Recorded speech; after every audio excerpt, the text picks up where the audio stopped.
여러분 계속해서 최근 들어 이제 코로나 확진자가 조금 늘어나고 있더라고요. 정말 징글징글 하시죠?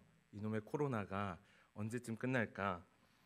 요새 계속해서 이러한 코로나의 시대 가운데 우리는 살아가고 있는데요. 여러분들은 이 코로나로 인해서 무엇이 가장 힘드시고 어려우세요? 네, 그냥 다 어렵고 다 힘드시죠? 제가 그래서 오늘 또 말씀을 준비하면서 와이프한테 한번 물어봤어요. 어떤 게 제일 힘든 것 같냐고 물어보니까 이렇게 이야기를 하더라고. 일상적인 것, 가장 일상적인 것들을 할 수 없는 것이 제일 힘든 것 같다라고 이야기를 하더라고요. 다른 말로 하면 그거죠. 자유가 없는 것이죠. 우리가 마스크를 쓰고 생활해야 되고 그런 어려움 가운데 우리는 살아가고 있습니다. 뿐만 아니라 우리 교회 안에서도 다양한 어려움이 있죠. 코로나로 인해서 예배 드리는데 제한도 있고요. 그것으로 인하여서 더 예배 자리에 나오지 못하는 성도님들도 많이 있습니다.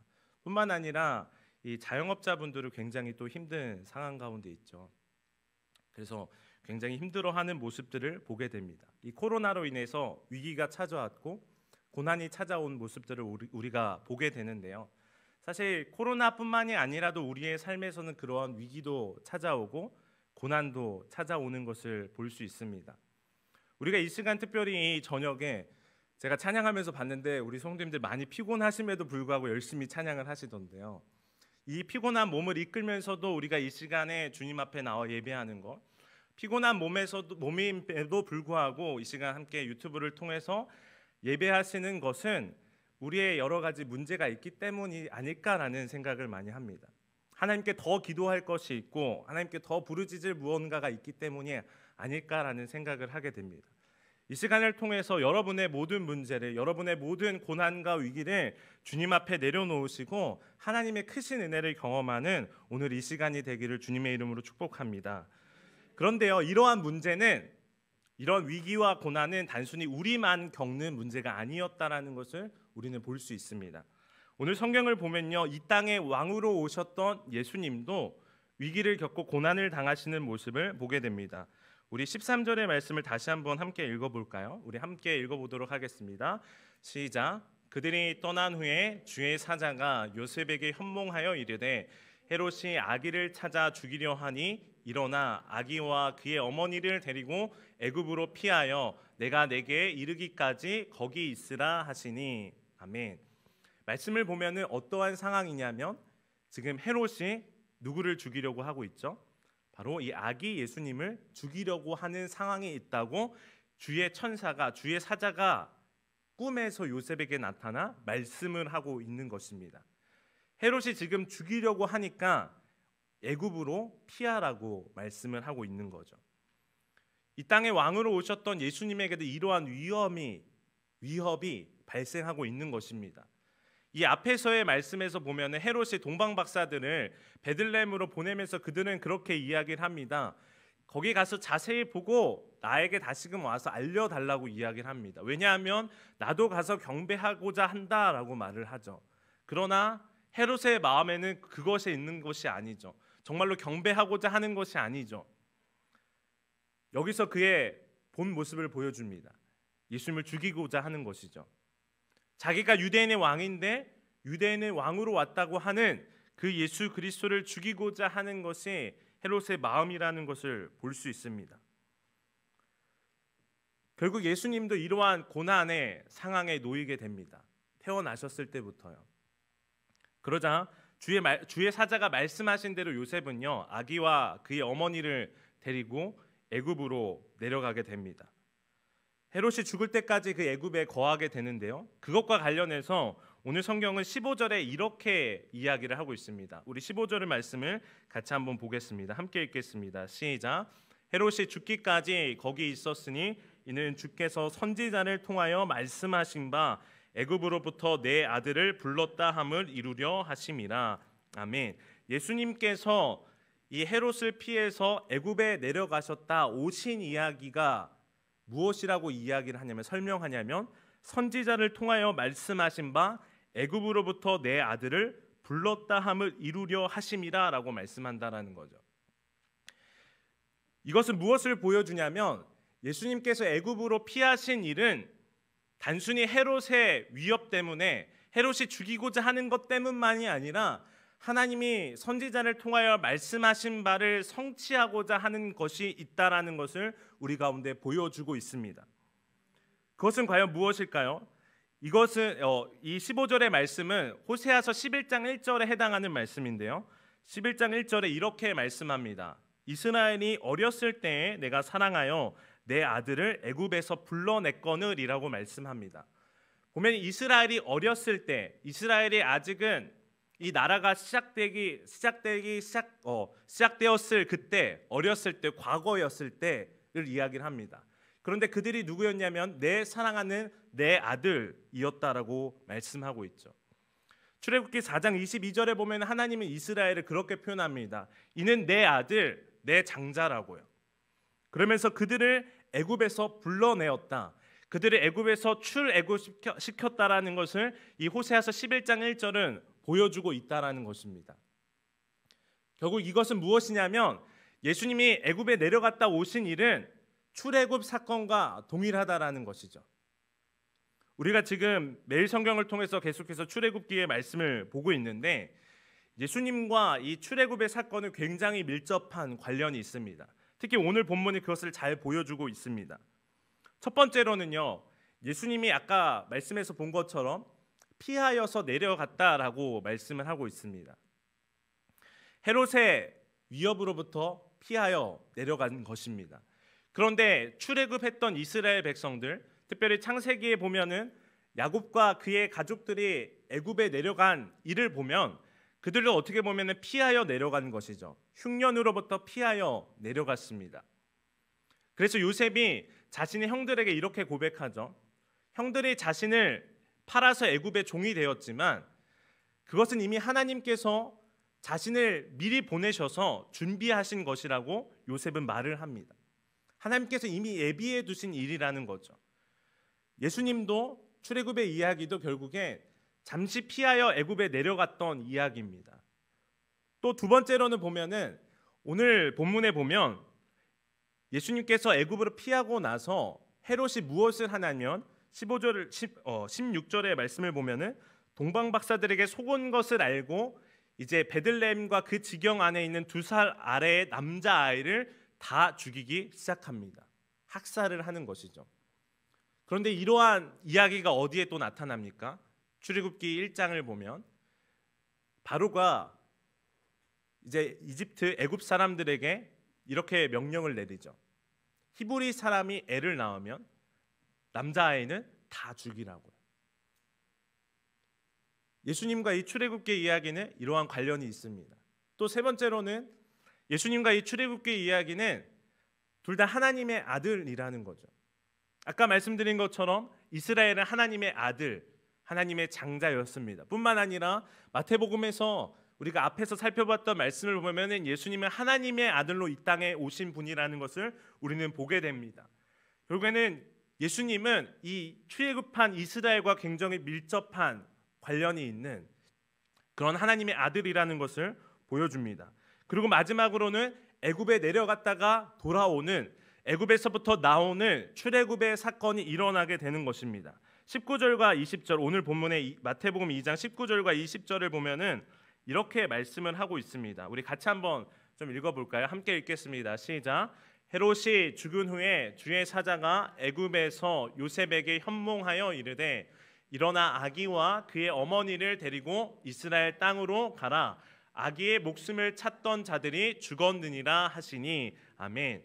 이 말씀을 보면요, 여러분 무엇이 떠오릅니까? 우리가 아까 읽었던 13절의 말씀이 떠오르죠. 그때도 주의 사자가 꿈에 나타나 요셉에게 말씀합니다. 우리 성경에는요 완전히 이게 똑같이 보이지 않는데 원어의 성경을 보면요 완전히 똑같은 구조와 똑같은 단어를 사용해서 표현을 하고 있습니다. 단지 애굽으로 피했다, 이스라엘 땅으로 들어오라, 이 차이만 있을 뿐 똑같이 내려갔다가 돌아오는, 애굽에 내려갔다가 다시금 이스라엘 땅으로 들어오는 마치 출애굽과 같은 모습을 보여주고 있습니다. 특별히 예수 그리스도의 십자가의 죽음과 부활은 이 출애굽의 사건에 해당하는 것이죠.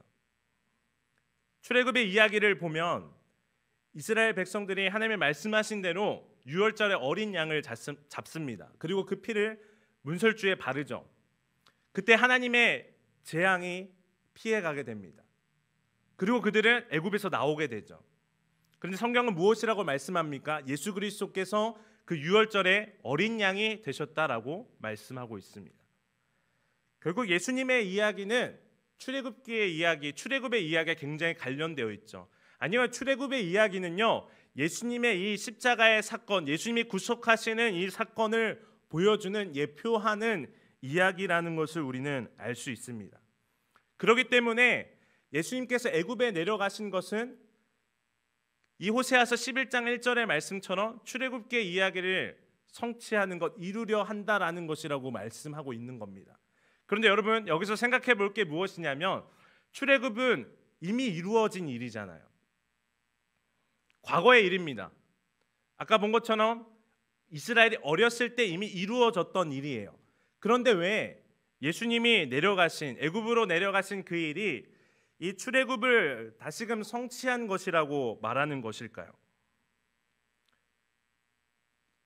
호세아서 11장 우리가 1절만 살펴보았는데 11장 8절의 말씀에 보면 이러한 말씀이 나타나고 있습니다. 우리 같이 한번 읽어보도록 하겠습니다. 호세아서 11장 8절입니다. 함께 읽겠습니다. 시작.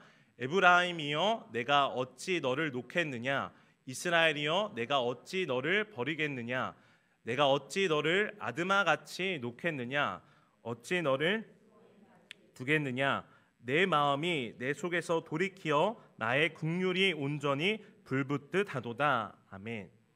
이 호세아서는요, 호세아 선지자를 통해서 하나님이 북이스라엘 백성들에게 전하시는 하나님의 말씀입니다.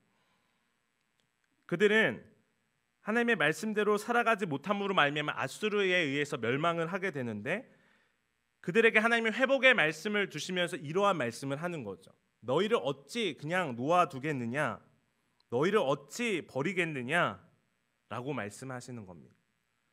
하나님은 그들을 그냥 두지 않겠다라는 거죠. 멸망한 그 상태로 두는 것이 아니라 그들을 다시금 회복시키실 것을 말씀을 하고 있습니다. 이스라엘 사람들은요, 이러한 일들을 어떻게 생각했냐면 다시금 출애굽이 일어나는 새로운 출애굽, 새 출애굽으로 이해했습니다. 특별히 이것은 남유다의 상황과 더 관련이 있는데요. 북이스라엘은 기원전 722년에 이미 아수르에 의해서 멸망을 했습니다. 그리고 남유다는요, 기원전 586년에 바벨론에 의해서 멸망을 하죠. 그런데 특별히 이 남유다는요, 바벨론이 이 나라를 멸망시켰을 때, 나라를 멸망시키기 이전부터 남유다 사람들을 포로로 데려갔어요. 우리 지난주에 이혁수 목사님께서 말씀하셨던 다니엘의 이야기도 무엇입니까? 바로 이 포로로 잡혀갔던 사람들의 이야기예요. 바벨론의 포로로 살아갔던 사람들이요. 그 사람들은요, 거기서 노예로서 살면서 무엇을 생각했냐면, 포로로 살면서 언제 우리가 다시금 이스라엘 땅으로 돌아갈까라는 생각을 하고 있었던 거죠. 마치 이전에 우리 조상들이 애굽에서부터 출애굽했던 것처럼 우리는 언제 이 바벨론에서부터 다시금 출애굽할 수 있을까라는 생각을 갖고 있었습니다. 특별히 하나님의 소망의 말씀, 하나님의 회복의 말씀을 보면서 그들은 그러한 희망과 소망 가운데 살아갔던 사람들입니다. 오늘 본문에서도 그러한 새 출애굽에 대한 이야기를 다시 한번 보여주는 게 있는데, 마태복음 2장 17절과 18절의 말씀입니다. 우리 17절과 18절의 말씀 다시 한번 함께 읽어보도록 하겠습니다. 함께 읽겠습니다. 시작. 이에 선지자 예레미야를 통하여 말씀하신 바 라마에서 슬퍼하며 크게 통곡하는 소리가 들리니 라헬이 그 자식을 위하여 애곡하는 것이라. 그가 자식이 없으므로 위로받기를 거절하였도다 함이 이루어졌느니라. 아멘. 우리가 아까 살펴보았던 베들레헴과 그 지경에 있는 2살 이하의 남자아이를 학살한 것과 관련해서 성경은 이렇게 말씀합니다. 이 예레미야의 말씀을 이루려고 성취하려고 한다라는 거죠. 그런데 18절의 말씀에 보면은 무엇이 나타나냐면 라마에서 슬퍼하며 크게 통곡하는 소리가 들린다라고 이야기를 합니다. 이 라마는요, 이스라엘 땅 중에서 어떤 곳이냐면 이스라엘 백성들이 예루살렘에서부터 바벨론으로 끌려가는 그 길 가운데 있던 곳이 바로 이 라마라는 지역입니다. 그리고 그곳에서 누가 슬퍼하며 통곡을 합니까? 바로 라헬이 그 자식을 위하여 애곡한다라고 말씀하고 있습니다. 라헬은요, 야곱의 다른 이름은 이스라엘이죠. 그래서 야곱의 아내, 특별히 야곱이 사랑하는 아내로서 이스라엘의 어머니와 같은 존재가 이 라헬입니다. 그런데 이 라헬이 통곡하고 있습니다. 그 자식 때문에요. 이 말씀을 통해서 보여주는 것은 예루살렘에서부터 이제 바벨론으로 끌려가고 있는 이스라엘 백성들을 보면서 통곡하는 모습을, 애통하는 모습을 보여주고 있다라는 사실이죠. 그것이 이미 이루어졌다라는 겁니다. 그런데 예레미야 31장 15절에서 이 말씀이 나타나는데 그 다음인 16절은 이러한 말씀을 하고 있습니다. 우리 같이 한번 읽어보겠습니다. 예레미야 31장 16절입니다. 함께 읽겠습니다. 시작. 여호와께서 이와 같이 말씀하시니라.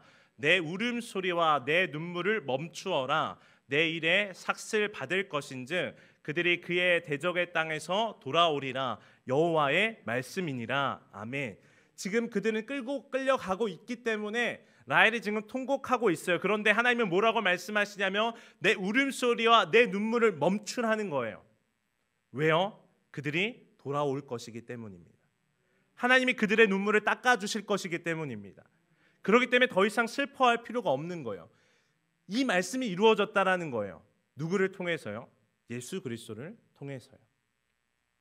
결국 예수님은, 특별히 아기 예수께서 애굽에 내려갔다 오신 일은 출애굽의 이야기와 관련이 있습니다.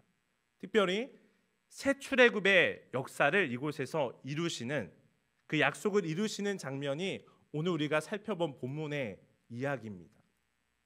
예수님이 오셨을 그때 분명히 그들은 그 땅에서 돌아왔지만 그들은 분명히 생각했어요. 아직 완전한 새 출애굽이 이루어지지 않았다고요. 그런데 누구를 통해서 그 일이 이루어집니까? 바로 예수 그리스도를 통해서입니다. 그 새 출애굽은요, 단순히 그 시대를 살아갔던 사람들의 이야기만이 아닙니다. 오늘날 예수 그리스도를 믿으며 살아가는 저와 여러분의 이야기입니다. 그래서 로마서 6장 6절과 7절은 이렇게 말씀합니다. 우리가 알거니와 우리의 옛사람이 예수와 함께 십자가에 못 박힌 것은 죄의 몸이 죽어 다시는 우리가 죄에게 종노릇 하지 아니하려 함이니, 우리가 더 이상 죄에 있어서 종노릇 하는 것이 아니라 7절의 말씀 보면 이는 죽은 자가 죄에서 벗어나 의롭다 하심을 얻었습니다. 예수 그리스도의 그 십자가를 통해서 우리를 다시금 새 출애굽하시사 더 이상 우리가 죄에 의해서 종으로 살아가는 것이 아니라 자유의 몸으로 살아가는 겁니다. 죄에 속한 것이 아니라 의인이 되는 것이죠.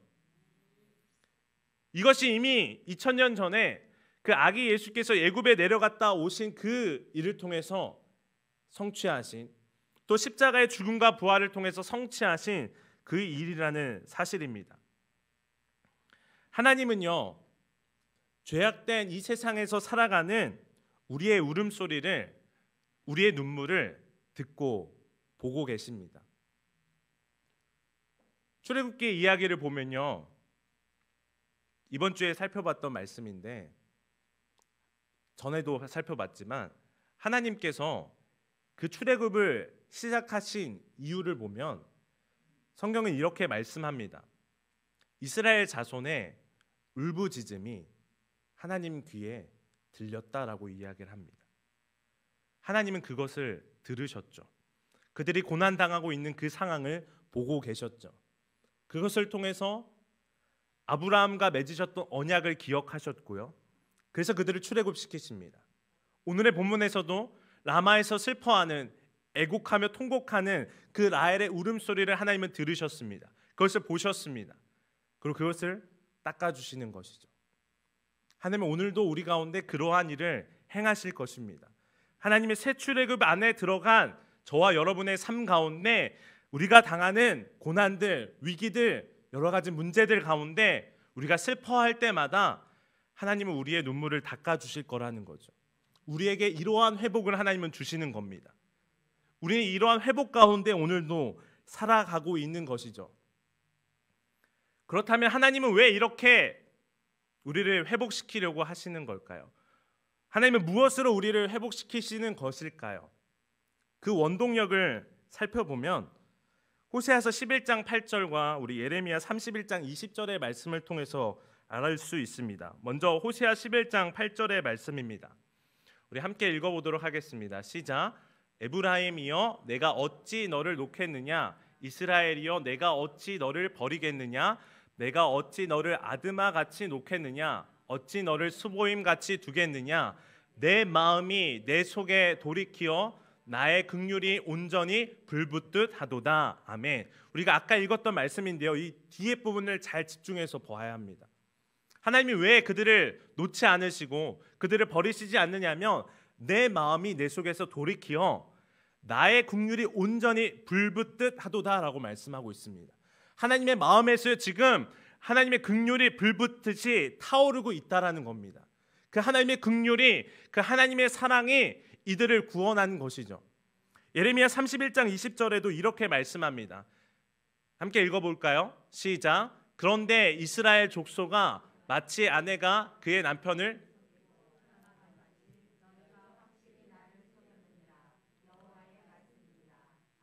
말씀이 뭔가 잘못된 것 같은데 제가 다시 한번 읽어드리겠습니다. 에브라임은 나의 사랑하는 아들 기뻐하는 자식이 아니냐, 내가 그를 책망하여 말할 때마다 깊이 생각하노라. 그러므로 그를 위하여 내 창자가 들끓으니 내가 반드시 그를 불쌍히 여기리라. 여호와의 말씀이니라 라고 말씀합니다. 나의 사랑하는 아들, 하나님이 사랑하는 존재라는 것이죠. 그런데 그를 위해 내 창자가 들끓습니다. 속이 완전히 들끓어 오르는 것이죠. 그러면서 내가 반드시 그를 불쌍히 여기리라 라고 말씀합니다. 아까 읽었던 그 라마에서 애곡하는 이야기에 이어지는 부분이에요. 이 말씀에서도 동일하게 나타나는 게 무엇이죠? 창자가 들끓듯이 타오르는 그 하나님의 긍휼이요, 그들을 불쌍히 여기시는 하나님의 마음이요. 두 말씀을 이어서 좀 생각해 보면 이것입니다. 하나님의 긍휼이 불붙기 시작하고요, 그것이 이제 들끓어 오르기 시작하는 것입니다.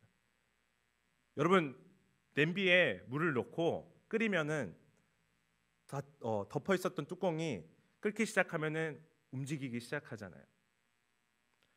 하나님의 긍휼이 끓기 시작하자 하나님의 역사가 일어나는 것을 우리는 이것을 통해서 볼 수 있습니다. 우리를 구원하신 하나님의 은혜는 오로지 이 하나님의 사랑, 이 하나님의 긍휼로부터 비롯되었다라는 거죠.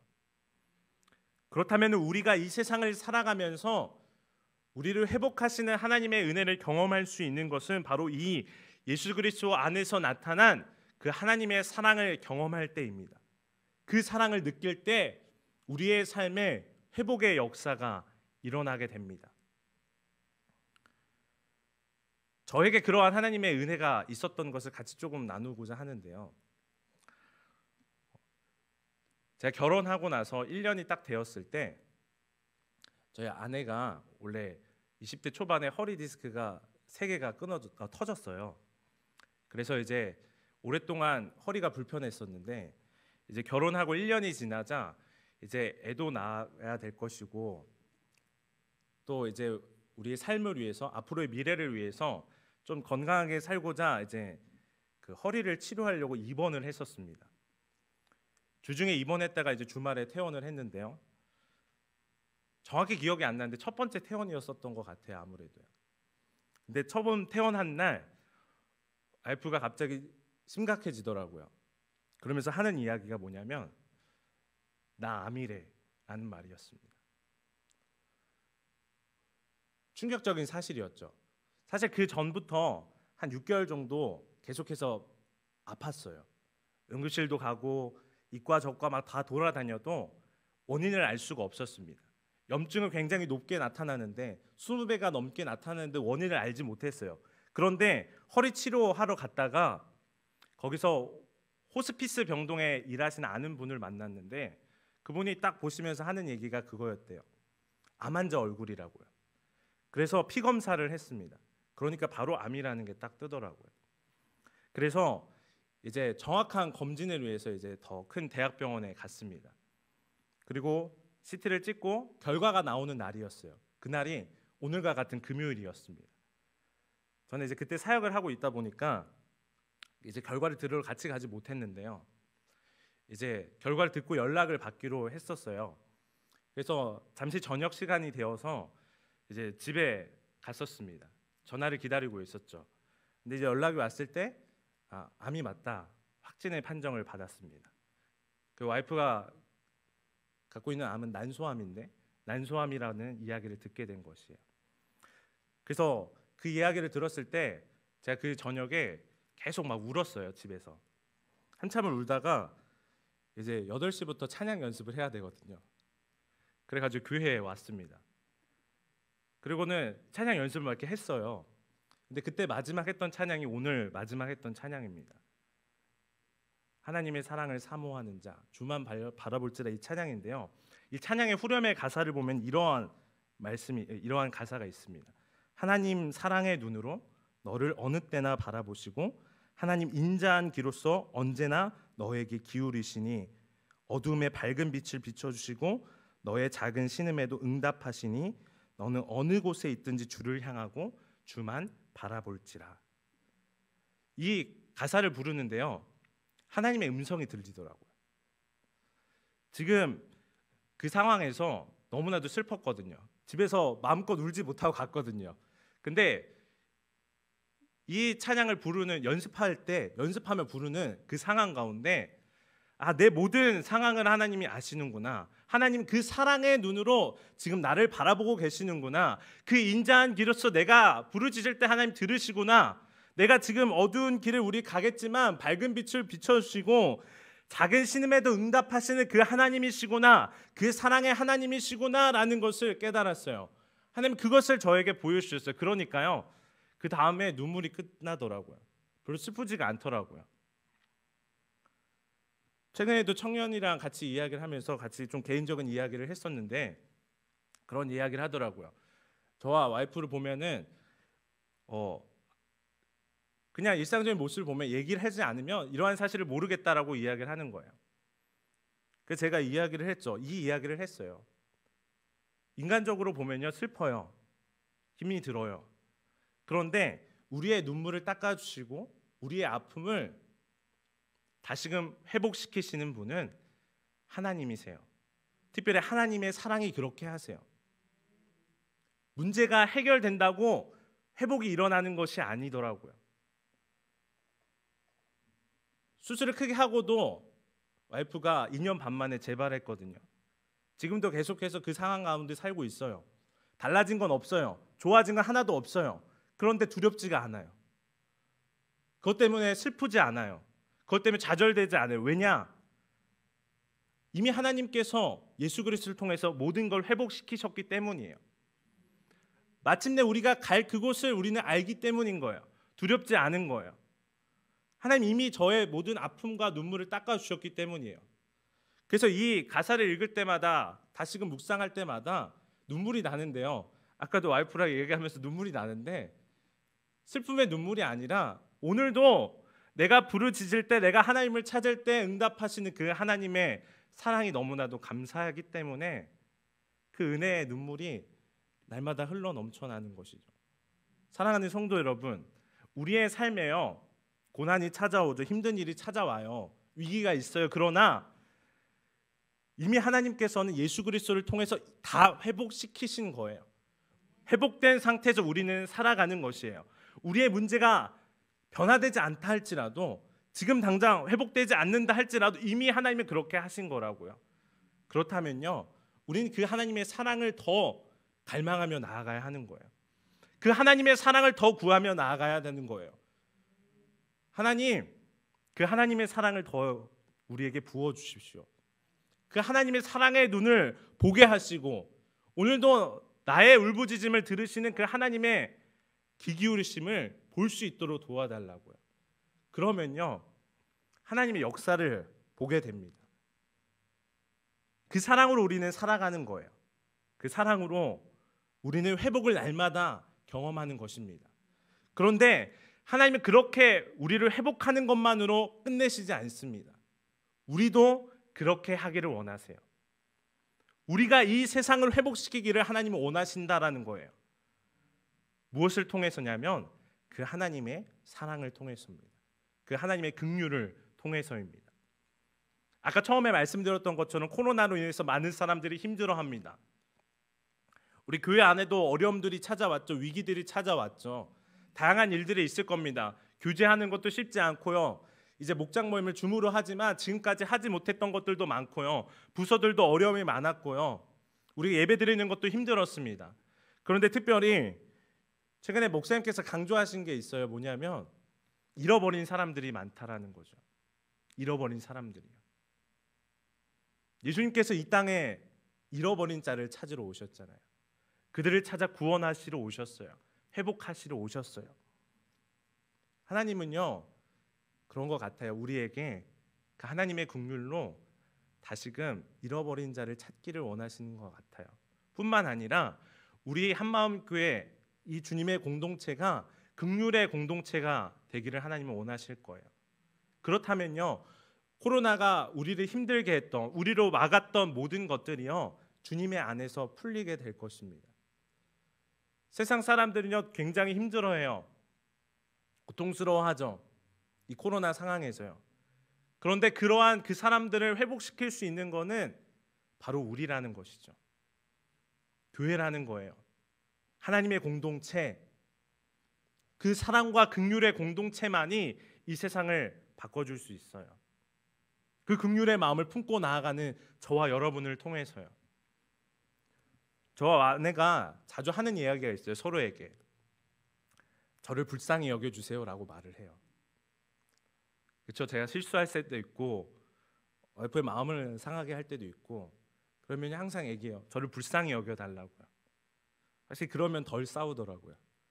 근데 우리 공동체 안에도 그랬으면 좋을 것 같아요. 불쌍히 여겨주세요. 저부터 불쌍히 여겨주세요. 제가 실수하더라도 제가 뭘 잘못하더라도 불쌍히 여겨주세요.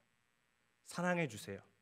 그러한 사랑과 긍휼의 공동체가 되었을 때 하나님의 회복의 역사가, 하나님의 새 출애굽의 역사가 우리의 삶을 통하여, 우리가 전하는 복음을 통하여 하나님의 그 놀라운 역사가 이루어질 줄을 믿습니다. 사랑하는 성도 여러분, 이제 말씀을 맺도록 할 것인데요.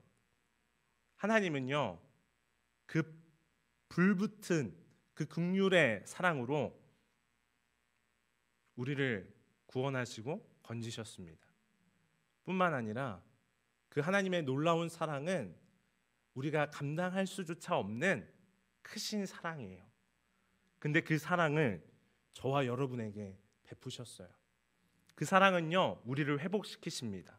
뿐만 아니라 그 사랑은요 이 세상을 회복시킵니다.